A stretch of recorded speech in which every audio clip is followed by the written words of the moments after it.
C'est des gens bons à mettre au mur. Et pan. C'est tout. De qui parlez-vous? Je parle de ces gens-là qui vous gouvernent, qui sont en train de vous conduire pour vous dîner comme à l'abattoir, comme nous conduit les bêtes. De la Manche qu'arrive un coup de pouce, Nigel Farage a publiquement fait savoir qu'il soutenait Marine Le Pen dans la soirée de mercredi.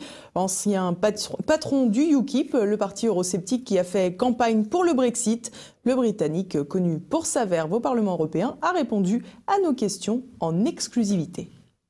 Nicolas Dupont-Aignan, votre allié au sein de l'ADDE, a fait savoir qu'il rejoignait Marine Le Pen. Si vous étiez à la place de Nicolas Dupont-Aignan, un homme politique français, appelleriez-vous à voter pour Marine Le Pen?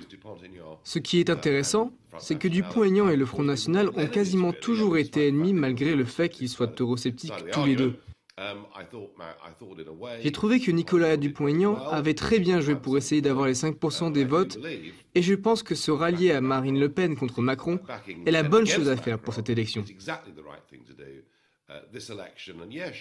Bien sûr, les sondages disent qu'il est à 20% devant elle, mais il s'agit de choisir une vision pour l'Europe, un futur européen pour la France ou un futur français pour la France. Donc je pense qu'il a vraiment bien fait.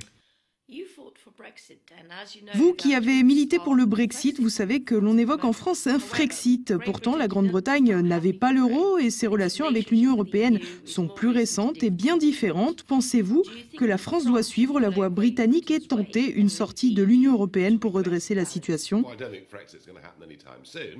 Je ne pense pas que le Frexit soit pour bientôt, à moins que Marine Le Pen gagne. Elle commencerait par négocier, puis ferait un référendum.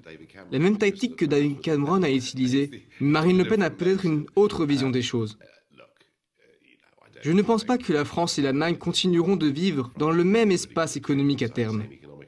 À un moment, la France quittera l'euro et l'Union européenne.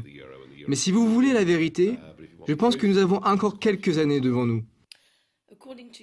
Pour vous, que signifierait la victoire d'Emmanuel Macron ?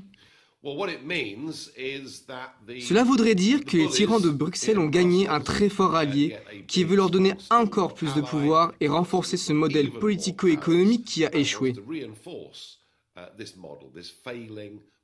Ce modèle ne marche pas et cela devient de plus en plus évident partout en Europe et j'ai peur qu'avec Macron, cela ne fasse que continuer.